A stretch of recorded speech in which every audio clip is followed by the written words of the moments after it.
کی وہ پاکستان کی ریاستی اداروں کے لیے چیلنج کر رہا ہے, پاک فوج کے لیے چیلنج بن رہا ہے, تو امریکہ اس بات پہ خوشی منانا چاہتا ہے.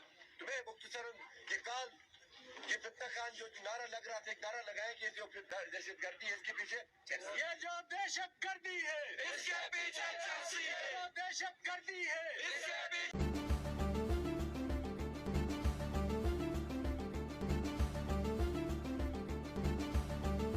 آپ سب یہاں جمع ہیں, نہ صرف آپ یہاں جمع ہیں بلکہ پورا پاکستان آج افواج پاکستان کے ساتھ کھڑا ہے.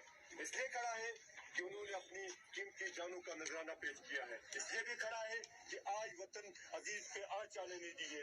اگر یہ سونی دھرتی ہے جو ہمارا نعرہ ہے اس کے پیچھے وردی ہے.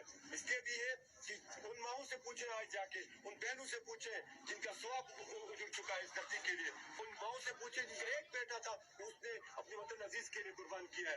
آج میجر عزیز بٹی کی کمر پہ جو پیروتی کی جا رہی ہے ہم تمہیں لعنت بھیجتے ہیں. آج سودائے پاکستان کی افواج پاکستان کی یادگاروں کو جلایا جاتا ہے, ان کی قبروں تک کی پیروتی کی جا رہی ہے. کیوں جناب؟ اس فتنہ خان کی پرورش ہے. اس نے 20 سالوں سے جو کہا کرتا ہے کہ میں نے اس قوم کو پالا ہے, اس قوم کے اندر بدتمیز, اس قوم کے اندر دہشت گرد, اس قوم کو جو ہے نا ملک دشمن عناصر کو اس نے 20 سالوں میں پیدا کیا ہے. یہ مولانا صاحب آج سے 20 سال پہلے حکیم سعید نے کہا تھا کہ پاکستان کے اندر ایک فتنہ پیدا ہوگا. نوے وقت کے اندر 1996 کے اخبار کے اندر مولانا صاحب کی ایک تحریر ہے کہ انہوں نے کہا تھا کہ پاکستان کے اندر یہودی ایجنٹ پیدا ہوگا جو اس ملک کے اندر فتنہ پیدا کرے گا. آج سے 1994 20-22 سال کے بعد عملاً ثبوت دیا جا رہا ہے, ہمارے املاک کو جلایا جا رہا ہے, ہماری شہداء کی قبروں تک بھی بیرمتی کی جا رہی ہے. ایون کل ہم نے سنا کہ مسجدوں کی بھی بیرمتی.